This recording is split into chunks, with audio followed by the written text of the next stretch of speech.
Chairman गुरबत town नुसरतुल्ला। जी हाँ, director बागात Nadeem Hanif के हमरा आज भी पार्कों के दौरे पर मसरूफ रहे।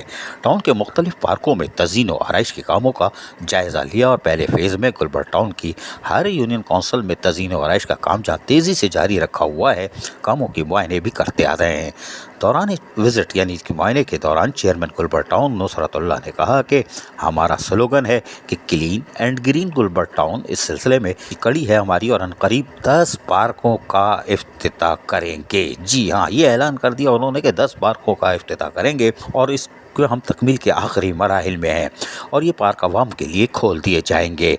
हमारी कोशिश है कि आवाम को बेहतर और सेहतमंद सरगर्मियों के लिए घर के करीब फ़ज़ाई आलूदगी से पाक माहौल की फराहमी को यकीनी बनाएं ताकि बुज़ुर्ग, बच्चे, ख़वातीन, नौजवान और बच्चियाँ इससे मुस्तफ़ीद हो सकें। बादशाह चेयरमैन गुरबत टाउन नुसरतुल्ला ने यूनियन काउंसिल 7 के चेयरमैन ज़ुबैर वली के हमरा 5 रोज़ा नमाज तरावी के इंतज़ामात का भी जायज़ा लिया और मुंतज़मीन और इलाके के लोगों से मुलाकातें भी की और इनके मसाइल से जहां आगाही हासिल की और इनको हल करने की यकीन दहानी मौके पर कराई।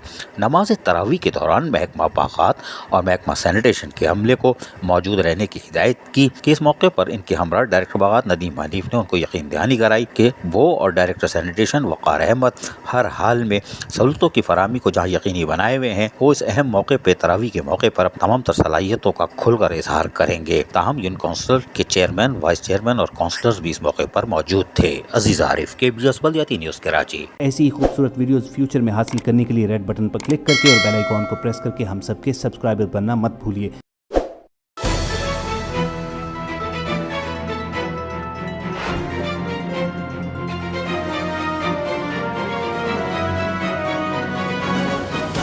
KBS बल्दियाती न्यूज़।